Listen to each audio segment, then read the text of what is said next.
Hello everyone, welcome to FOC classes. This video is for class 12 typography and computer application. आज की video में हम chapter 2 manuscript को one shot video की form में cover करने वाले हैं. So let us start the video. So first of all we will discuss what is manuscript. Then हम proof correction signs को समझेंगे, कौन से साइन का क्या मीनिंग होता है. Then we will understand the procedure of preparing a fair copy of the manuscript. So what is manuscript. Manuscript का मतलब है रफ स्क्रिप्ट, जिसमें हम ये इंडिकेट करते हैं कि कोई भी करेक्शंस या एडिशन डिलीशन मतलब कोई भी चेंज जो हमें उस स्क्रिप्ट में करना है वो हम वहीं पर इंडिकेट करते हैं. सो ये एक तरह की रफ स्क्रिप्ट होती है जिससे हमें फाइनल स्क्रिप्ट मिलती है. सो अगर आप ये रफ स्क्रिप्ट बनाते हैं, आप इसे खुद से भी लिख सकते हैं, मीन्स ये हैंड रिटन भी हो सकती है, या फिर आप इसे टाइप करके प्रिंट भी कर सकते हैं. So it can be of both form. और कुछ केसेस में ऐसा भी होता है कि वो half typed and half written होती है. मींस आप आधी तो टाइप कर देंगे, उसे प्रिंट कर लेंगे, और आधी वो खुद से लिखते हैं, तो वो दोनों का मिक्सचर भी हो सकती है. सो मैन्युस्क्रिप्ट एक रफ स्क्रिप्ट है, एंड क्योंकि हमने इसे रफ स्क्रिप्ट कहा है तो रफ का मतलब है कि वहां पर जो भी चेंजेस होंगे वो अभी फाइनलाइज करने बाकी हैं, ताकि हमारे पास जो एक्चुअल करेक्ट स्क्रिप्ट है वो रेडी हो पाए. तो इसके लिए जो साइंस हम यूज कर रहे हैं, लाइक हमें बताना है कि कहीं पर कुछ चीज ऐड करनी है या कहीं पर कोई करेक्शन है, तो वो चीज जो साइंस हम बताते हैं, जिन साइंस की हेल्प से, उन्हें हम कहते हैं स्टैंडर्ड प्रूफ करेक्शन साइंस. ये वो साइंस है जिनकी हेल्प से हम बताते हैं कि कहाँ पर क्या चेंज होना चाहिए, या फिर कहाँ पर क्या चीज डिलीट करनी है, क्या चीज ऐड करनी है. ये इन्हीं साइंस की हेल्प से बताया जाता है. एंड जब टाइप राइटिंग एग्जामिनेशन होते हैं, जहाँ पर टाइप राइटिंग का एग्जाम होगा, वहां पर भी मैन्युस्क्रिप्ट एक पार्ट होती है, जिससे देखकर जो भी पर्सन है जो टेस्ट दे रहे हैं उन्हें वही टाइप करनी होती है. एंड ऐसा इसलिए कराया जाता है क्योंकि जब भी आप ऐसी कोई जॉब करेंगी टाइप राइटिंग की, सो उसमें आपको ऑफिस असिस्टेंट या कंप्यूटर ऑपरेटर जो भी जॉब रोल मिला है वहां पर आपको मैन्युस्क्रिप्ट टाइप राइट करनी होती है. तो इसी चीज का एग्जामिनेशन भी होता है, वहीं पर आपको मैन्युस्क्रिप्ट टाइप करके दिखानी होगी. अगर आपको एक अच्छा ऑफिस असिस्टेंट या फिर कंप्यूटर ऑपरेटर बनना है, उसके लिए आपको टाइप राइटिंग में मास्टरी होनी चाहिए कि किस तरह से आपको ऐसी मेन्यूस्क्रिप्ट अच्छे से टाइप करनी है.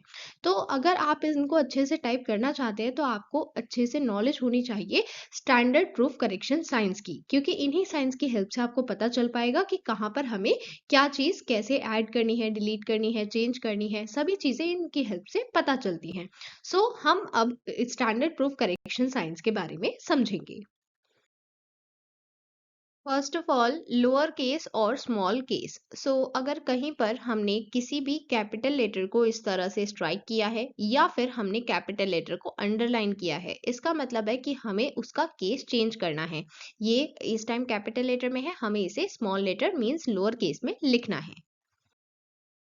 सिमिलरली अगर हम किसी जो स्मॉल केस में लेटर है उसे अंडरलाइन या क्रॉस करते हैं, तो इसका मतलब है हमें उसे कैपिटल में लिखना है. अगर हमने किसी भी वर्ड के फर्स्ट लेटर को क्रॉस किया है या फिर उसे अंडरलाइन किया है, तो हमें उसका केस चेंज करना है. Okay. Then next is space. अगर कहीं पर हमने कोई ऐसे वर्ड्स लिखे हैं जिनके बीच में स्पेस आना चाहिए था, जैसे हमने यहाँ पर लिखा वोट ऑफ थैंक्स. अब यहाँ पर वोट ऑफ थैंक्स ये 3 वर्ड्स हैं, बट हमने इनके बीच में कोई स्पेस नहीं दिया. यही चीज हम ये मार्क की हेल्प से इंडिकेट कर रहे हैं, जिसकी हेल्प से हमें पता चलेगा कि हम यहाँ पर हमें स्पेस देना है. Then next is equalize spacing. जैसे यहाँ पर हमने कुछ वर्ड्स के बीच में ठीक स्पेस दिया है, बट कुछ वर्ड्स के बीच में हमने बहुत ज्यादा स्पेस दिया है. तो इस चीज को इंडिकेट करने के लिए अगेन हम यहाँ पर ये मार्क यूज कर रहे हैं, सो दैट हमें ये पता चल पाए कि हमें हर एक के बीच में इक्वल स्पेस रखना है. Then next is NP.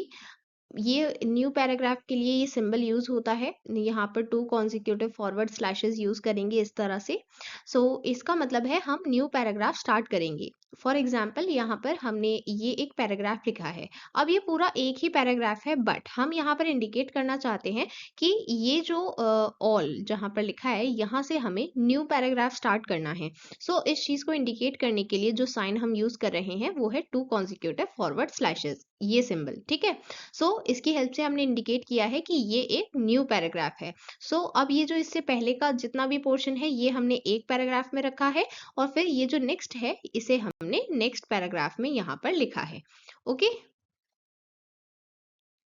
Then next is run on. Run on का मतलब होता है कि हमें कोई न्यू पैराग्राफ नहीं बनाना है, हमें सेम पैराग्राफ में लिखना है। जो इससे पहले हमने डिस्कस किया उसमें तो हमें न्यू पैराग्राफ बनाना था, बट इसके केस में हमें न्यू पैराग्राफ नहीं बनाना। यहाँ पर हमने ये दो पैराग्राफ्स लिखे हैं, बट हमें इंडिकेट करना है कि ये दूसरे पैराग्राफ की नीड नहीं है, ये इसी में आएगा। इसके लिए हम इसके पहले ये सिंबल लगा देंगे, जिससे हम करेक्शन के बाद इसको सेम पैराग्राफ में इंक्लूड कर देंगे। The next is D means delete the matter। means ऐसा कोई भी वर्ड जो हमें प्रिंट नहीं करना है हम उसको स्ट्राइक कर देंगे इस तरह से। तो जब हम करेक्शन करेंगे हम इस वर्ड को इंक्लूड नहीं करेंगे। Then next is for centralize the matter. Means जो भी हमने लाइन यहाँ पर लिखी है अगर हम उसको सेंट्रलाइज कर रहे हैं मतलब हम उसे पेज के सेंटर में लिख रहे हैं। Then STET means let it stand as it is. मतलब अगर हमने वहां पर कोई भी करेक्शन किया है, कोई भी हमने स्ट्राइक किया है या फिर कोई भी और करेक्शन है जो हमने हाईलाइट किया है, हमें उस करेक्शन को इग्नोर करना है, हमें वो मैटर डिलीट नहीं करना। फॉर एग्जाम्पल यहाँ पर हमने जब करेक्शन किया तो हमने कुछ मार्क्स लगाए, यहाँ पर ये मार्क लगाया है, यहाँ पर अंडरलाइन किया है, इसे स्ट्राइक किया है। बट अगर हम STET लिख रहे हैं इसका मतलब है कि हमें इसे इग्नोर करना है जो भी हमने करेक्शन किए हैं। तो ये जैसा था वैसा ही रहेगा। ये वैसा ही है। Next, in full. Write the matter in full form instead of short form. For example हमने यहाँ पर क्या लिखा है, the committee decided to complete the work within a month conducting the meeting on every Wednesday. अब यहाँ पर हमें ये बताना था कि हमें हर वेडनेसडे को मीटिंग करनी है। यहाँ पर हमें हर एक डेट लिखनी थी, बट हमने क्या लिखा है, 3 अगस्त एंड फिर हमने ये जो डॉट डॉट लिखा है हमें इसकी जगह फुल लिखना है, मतलब कौन कौन सी डेट्स है एग्जैक्टली हमें मेंशन करनी है। इसके लिए हमने यहाँ पर एक्चुअली करेक्शन के बाद मेंशन किया है 3rd 10th 17 24 31st। मतलब जो भी एक्चुअल वहां पर लिखना है वो पूरा लिखेंगे, फुल फॉर्म में लिखेंगे, शॉर्ट फॉर्म में नहीं लिखेंगे। Then next is trans. इसके लिए यूज किया जाता है ये सिंबल, ट्रांसपोज द वर्ड्स। मतलब हमें ये वर्ड्स आगे पीछे करने हैं। जैसे हमने यहाँ पर लिखा है in few a years, but ये क्या होना चाहिए, इन अ फ्यू ईयर्स। यहाँ पर ये जो अ है ये पहले आएगा। इसलिए यहाँ पर हमने ये सिंबल यूज किया है, ये ट्रांसपोज के लिए है। ट्रांसपोज का मतलब है कि हमें एक दूसरे से रिप्लेस करना है वर्ड्स को, मतलब इनकी पोजीशन चेंज करनी है। Then transpose the letters. Means अगर किसी वर्ड के स्पेलिंग में कोई मिस्टेक है, लाइक हमने वर्ड्स की पोजीशन गलत कर दी है, तो उस केस में लेटर्स के बीच में ये ट्रांस सिंबल यूज करेंगे। जैसे यहाँ पर एजुकेशन की स्पेलिंग में यू पहले आना चाहिए और सी बाद में। देन यहाँ पर स्प्रेडिंग में भी ये मार्क यूज किया गया है, बट स्प्रेडिंग की स्पेलिंग यहाँ पर करेक्ट गिवन है, SPREADING। ये करेक्ट है। Then next is transpose the words given in a jumbled order. यहाँ पर हमने क्या किया है, हमने लिखा है परैप्स ईयर्स 5 और 4, बट ये होना क्या चाहिए, परैप्स 4 और 5 ईयर्स। यहाँ पर हमने ये 4 वर्ड्स को उनकी पोजीशन गलत कर दी है। यहाँ पर हमने ये नंबर से इंडिकेट किया है कि उनकी पोजीशन क्या होनी चाहिए। मतलब जो चीज सबसे लास्ट में है वो पहले आनी चाहिए और जो चीज सबसे पहले है वो लास्ट में आनी चाहिए। ये चीज हमने नंबर्स की हेल्प से बताई है। Then next is spell. Means अगर कहीं पर कोई स्पेलिंग एरर है तो हम उस पूरे वर्ड को अंडरलाइन कर देंगे। जैसे हमें यहाँ पर लिखना था एक्सेप्ट, बट हमने लिखा है ये एक्सेप्ट ही है, बट ये इसका मीनिंग अलग होता है। इसका मतलब होता है हम उस चीज को एक्सक्लूड कर रहे हैं। बट यहाँ पर एक्सेप्ट का क्या मतलब है कि हमने किसी चीज को एक्सेप्ट कर लिया है, हम उस चीज के लिए मान गए हैं। यहाँ पर हमें क्योंकि ये स्पेलिंग एरर इंडिकेट करना है, हम इस पूरे वर्ड को अंडरलाइन कर देंगे। देन लास्ट में हमने लिखा है प्रिंसिपल। अब ये प्रिंसिपल हमें यहाँ पर क्या लिखना था, LE, बट हमने क्या लिखा है AL। तो अगेन ये स्पेलिंग गलत है, इसलिए यहाँ पर हम इस पूरे वर्ड को अंडरलाइन कर देंगे, तो ये इस तरह से करेक्ट हो जाएगा। Understood. Then next is close up. इसका मतलब है कि कोई भी दो वर्ड्स जिसके बीच में स्पेस नहीं आना चाहिए वो एक ही वर्ड है, तो वहां पर हम ये सिंबल यूज कर सकते हैं। इससे हम ये इंडिकेट करें कि ये दोनों एक ही वर्ड है, अलग अलग वर्ड नहीं है, तो ये स्पेस क्लोज करना है। Then next is doubtful query. Means यहाँ पर हमें ये डाउट है कि ये सही नहीं है, तो उस केस में हम इसको इस तरह से सर्कल कर देंगे, यहाँ पर क्वेश्चन मार्क लगा सकते हैं, ये इंडिकेट करने के लिए कि इस चीज को थोड़ा क्लियरली लिखना है, ये डाउटफुल है। Then next is change to correct font, जहां पर हमें फॉन्ट को करेक्ट करना होगा। फॉर एग्जाम्पल यहाँ पर हमने ये जो लिखा है ये क्लियर नहीं है, इसका फॉन्ट क्लियर नहीं है, तो अगेन हम इसको सर्कल करेंगे और इस तरह का सिंबल बना देंगे इंडिकेट करने के लिए कि यहाँ पर फॉन्ट सही करना है, करेक्ट करना है। Then next is move to the left, so यहाँ पर हमने लिखा है आई बिलीव, सो ये आई हमने थोड़ा स्पेस देकर स्टार्ट किया है, बट हमें यहाँ पर कोई स्पेस नहीं देना है, हमें इसको लेफ्ट साइड से ही स्टार्ट करना है। सो हम यहाँ पर कुछ इस तरह का ये सिंबल यूज करेंगे जिससे इंडिकेट होगा कि हमें इसे लेफ्ट साइड पर लेकर आना है। Then next is move to the right, यहाँ पर हमने ये लाइन लिखी है, बट इसमें जो नेक्स्ट लाइन है स्प्रेडिंग अनडाउटेबली, यहाँ पर इसे भी हमें राइट साइड में लेकर जाना है, तो अगेन इसके लिए भी हम इस तरह का सिंबल यूज करेंगे जिससे हमें पता चलेगा कि हमें इसे राइट साइड पर लेकर जाना है। Then next is move up, move up का मतलब है कि कोई चीज जो बिल्कुल अलाइनमेंट में नहीं है उसको बिल्कुल लाइन में लेकर आना है, जैसे हमने यहाँ पर August 10, 2016 को नीचे की तरफ लिखा है, बट हमें इसको बिल्कुल सेम लाइन में रखना है। सो हम यहाँ पर कुछ इस तरह का सिंबल यूज करेंगे जिससे हम इंडिकेट कर रहे हैं कि हमें इसे ऊपर बिल्कुल लाइन में लेकर आना है, जैसे यहाँ पर लिखा गया है। Then next is move down, जैसे यहाँ पर हमने लाइन के ऊपर लिख दिया है बट हमें इसे अगेन नीचे लेकर आना है, तो हम इस तरह का सिंबल यूज करेंगे इंडिकेट करने के लिए कि हमें August 10, 2016 को थोड़ा नीचे लेकर आना है बिल्कुल लाइन में। सो इस तरह से ये लाइन में आ जाएगा। Then next straighten the left margin, इसका मतलब है कि यहाँ पर करेक्शन से पहले लेफ्ट मार्जिन स्ट्रेट नहीं है, सो इसको स्ट्रेट करने के लिए सिंबल यूज करेंगे। करेक्शन के बाद लेफ्ट मार्जिन को स्ट्रेट रखेंगे। देन जस्टिफाई द मैटर, ये तब यूज किया जाएगा जब हमने पहले जो मैटर लिखा है ये किसी एक स्पेसिफिक अलाइनमेंट में है, जैसे यहाँ पर हमने लेफ्ट अलाइनमेंट में लिखा है, सो हमें इसे जस्टिफाई अलाइनमेंट में लिखना है। जस्टिफाई का मतलब होता है, जैसे यहाँ पर हम देख सकते हैं ये जो लाइन हमने लेफ्ट अलाइनमेंट में लिखी है इसमें सारे वर्ड्स लेफ्ट अलाइंड हैं, बट अगर हम इसे जस्टिफाई कर देते हैं तो जस्टिफाई करने का मतलब है कि ये राइट और लेफ्ट दोनों तरफ अलाइन हो जाएगा और इन वर्ड्स के बीच में इसी तरह से स्पेसिंग की जाएगी कि ना ही ये पूरा लेफ्ट अलाइन रहे ना ही पूरा राइट अलाइन रहे, पूरा इक्वल जस्टिफाई हो जाता है। Then next is insert full stop, for example यहाँ पर हमने देयर से पहले हमें यहाँ पर फुल स्टॉप इंसर्ट करना है, सो हम इस तरह का सिंबल यूज कर सकते हैं, या फिर हमने यहाँ पर ये मार्क इंडिकेट किया है, यहाँ पर हम इस तरह से सिंबल भी इंडिकेट कर सकते हैं। इसका मतलब है कि हमें फुल स्टॉप इंसर्ट करना है।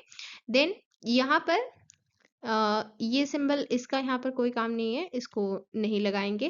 Then next is insert comma, like यहाँ पर हमें नॉलेज प्रैक्टिकल इन दोनों के बीच में कॉमा इंसर्ट करना है, सो इस तरह का सिंबल हम यहाँ पर यूज करेंगे। देन यहाँ पर experience and competence, so experience के बाद भी हमें कॉमा इंसर्ट करना है, सो यहाँ पर अगेन इस तरह से सिंबल यूज करेंगे, इसका मतलब है एक्सपीरियंस के बाद कॉमा लगाना है। Then next is insert sign of interrogation, यहाँ पर हमने लिखा है that a meeting is necessary, इस ये क्वेश्चन है, सो यहाँ पर क्योंकि हमें क्वेश्चन मार्क लगाना है, सो हमने यहाँ पर ये सिंबल यूज किया है, इसके पहले इस तरह से क्वेश्चन मार्क लगा देंगे इंडिकेट करने के लिए कि यहाँ पर फुल स्टॉप नहीं क्वेश्चन मार्क आएगा। Then next is insert hyphen, so यहाँ पर हमें एक हाइफन इंसर्ट करना है क्वेश्चन पैराफ्रेज के बीच में, सो हम इस तरह का सिंबल यहाँ पर यूज करेंगे। Then next is insert dash, hyphen क्या होता है इस तरह से स्मॉलर वन, एंड डैश क्या होता है लॉन्गर वन, सो डैश जब इंसर्ट करना है उसके लिए इस तरह से सिंबल के बीच में डैश इंडिकेट करेंगे, मतलब यहाँ पर हमें प्रेजेंटेशन पाई चार्ट के बीच में डैश इंडिकेट करना है, ये दो हाइफन नहीं है ये डैश है। Okay, then next insert sign of exclamation, so यहाँ पर अगर इस तरह का सिंबल बना है तो हमें एक्सक्लेमेशन मार्क इंसर्ट करना है। देन इंसर्ट सेमीकोलन, यहाँ पर हमें सेमीकोलन इंसर्ट करना है तो इस तरह का सिंबल यूज करेंगे, सो यहाँ पर सेमीकोलन आ जाएगा करेक्शन के बाद। देन कॉलन, अगेन यहाँ पर इस तरह का सिंबल यूज करेंगे एंड इसका मतलब है कि यहाँ पर कॉलन आएगा करेक्शन के बाद। Then next symbol is to insert sign of apostrophe, यहाँ पर एपोस्ट्रॉफी का साइन लिखने के लिए ये करेक्शन करेंगे, देन करेक्शन के बाद यहाँ पर एपोस्ट्रॉफी का साइन लगाएंगे। Next is to insert double inverted commas. इसका मतलब है ये पूरा सेंटेंस हमें डबल कोट्स में लिखना है। सो इसके लिए हमने सिंबल यूज किया है। सो करेक्शन के बाद इस सेंटेंस को डबल कोट्स में रखेंगे। Then next insert the matter in the margin. So यहाँ पर हमने एक सेंटेंस लिखा है जिसमें हमने मार्जिन में नहीं लिखा है डेट को। सो इसे हमें प्रॉपर मार्जिन में लिखना है। सो यहाँ पर ये सिंबल ड्रॉ किया जाएगा इस तरह से। सो यहाँ पर हमने ये जो डेट है ये इस तरह से मार्जिन में लाइन में एडजस्ट की है। Okay, so we have understood few proof correction symbols जिसकी हेल्प से हम मेन्यूस्क्रिप्ट से फेयर कॉपी बनाते हैं। तो अब हम वो प्रोसीजर डिस्कस करेंगे कि मेन्यूस्क्रिप्ट जो एक रफ कॉपी होती है उसकी हेल्प से हम फेयर कॉपी कैसे बनाएं। तो जो डॉक्यूमेंट है उसे टाइप राइट स्टार्ट करने से पहले, उसे लिखने से पहले हमें उसे अच्छे से पढ़ना है 1 या 2 बार। अगर लेंदी है तो हमें पैराग्राफ वाइज पढ़ना है। जब हम उसको अच्छे से पढ़ लेंगे तो हमें पता चल जाएगा कि जिसने ये मैन्युस्क्रिप्ट लिखी है उसका क्या स्टाइल है। सो हम इजीली समझ पाएंगे कि कहाँ पर क्या करेक्शंस करने होंगे। अगर कहीं पर कोई वर्ड क्लियर नहीं है तो उसको एनसर्कल करना है एंड आगे मैटर पढ़ना है, क्योंकि हो सकता है कि आगे आपको उस वर्ड का मीनिंग समझ में आ जाए। क्योंकि जब आप पूरा पैराग्राफ पढ़ेंगे तो आप ये देख सकते हैं, ये आपको पता चल जाएगा कि वो पैराग्राफ किस लिए लिखा गया है, वहां पर कौन सा वर्ड आना चाहिए। या फिर ये भी हो सकता है कि वो कहीं पर रिपीटेड हो वर्ड, तो आपको वो आगे पता चल सकता है। देन अगर पूरा डॉक्यूमेंट पढ़ने के बाद भी आपको कोई वर्ड समझ में नहीं आया है तो आप उस सेंटेंस को ध्यान से पढ़ें, क्योंकि जब आप पूरे सेंटेंस को पढ़ेंगे तो आप ये पता लगा सकते हैं कि वहां पर एक्चुअल क्या करेक्ट वर्ड आना चाहिए जिससे वो सेंटेंस मीनिंगफुल बन पाए। जब हम मैन्युस्क्रिप्ट से एक फेयर कॉपी प्रिपेयर कर रहे हैं तो हमें कंप्यूटर में जो डिक्शनरी होती है, मतलब हम अगर एक वर्ड डॉक्यूमेंट में टाइप कर रहे हैं तो वहाँ पर एक टूल होगा स्पेलिंग चेक, ग्रामर चेक का। उसकी हेल्प से हम चेक कर सकते हैं कि सारे वर्ड्स की स्पेलिंग करेक्ट है। एंड फाइनल प्रिंट कमांड देने से पहले हमें ये चेक करना होगा। एंड कोई भी सेंटेंस हमें सिर्फ गेस वर्क से नहीं लिखना है। मतलब ये नहीं है कि हमने थोड़ा सा स्टार्टिंग का पढ़ा है और फिर हम सोच रहे हैं कि इसके आगे तो यही लिखा होगा और हम अपनी मर्जी से लिख दें। ऐसा नहीं होना चाहिए, हमें मैन्युस्क्रिप्ट से ही लिखना है। एंड कहीं भी हम कोई भी चीज़ लिख रहे हैं तो उसमें थोड़ा हमें कॉमन सेंस भी अप्लाई करना है। लाइक हो सकता है कहीं पर कोई ऐसा एरर हो जो उसमें हाइलाइटेड तो नहीं है पर हमें पता है कि वो एरर है, तो वहां पर हमें कॉमन सेंस के साथ टाइप राइटिंग करनी है। अगर कहीं पर कोई एरर है तो उसे अवॉइड करना है।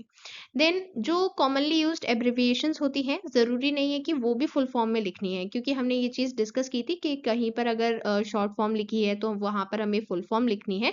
तो ये चीज़ हर जगह अप्लाई नहीं होती है। जो कॉमनली यूज्ड एब्रिविएशन है जैसे डॉक्टर, मिस्टर, सो इसके लिए आप शॉर्ट फॉर्म ही यूज़ करेंगे, फुल फॉर्म में नहीं लिखेंगे। एंड जब आप प्रिंट कमांड देंगे, मतलब आपने पूरा डॉक्यूमेंट टाइप राइट कर दिया है, उसको प्रिंट कमांड देने से पहले आपको मैन्युस्क्रिप्ट से कंपेयर करना है। कहीं पर कोई भी चेंज ना रहे, कहीं पर कोई चीज़ ऐसी नहीं है जहाँ पर मीनिंग नहीं बन रहा है। मतलब हर चीज़ पूरी करेक्ट होनी चाहिए, मैन्युस्क्रिप्ट से कंपेयर करना है और फाइनलाइज करने के बाद ही प्रिंट कमांड देनी है। Okay, so this is how you have to prepare a fair copy of manuscript which is a rough copy. Okay, so इस चैप्टर में हमने सीखा मैन्युस्क्रिप्ट क्या है। एक रफ कॉपी है जिसमें हम सारे चेंजेस इंडिकेट करते हैं। एंड देन हमने कुछ प्रूफ करेक्शन सिंबल्स के बारे में समझा, कौन कौन से सिंबल्स का क्या क्या मीनिंग होता है। एंड देन हमने डिस्कस किया कि हमें फेयर कॉपी कैसे बनानी है मैन्युस्क्रिप्ट से। Okay, so that was all for today. With this video, we have completed chapter 2. In upcoming videos, we will complete further chapters. Till then, bye everyone.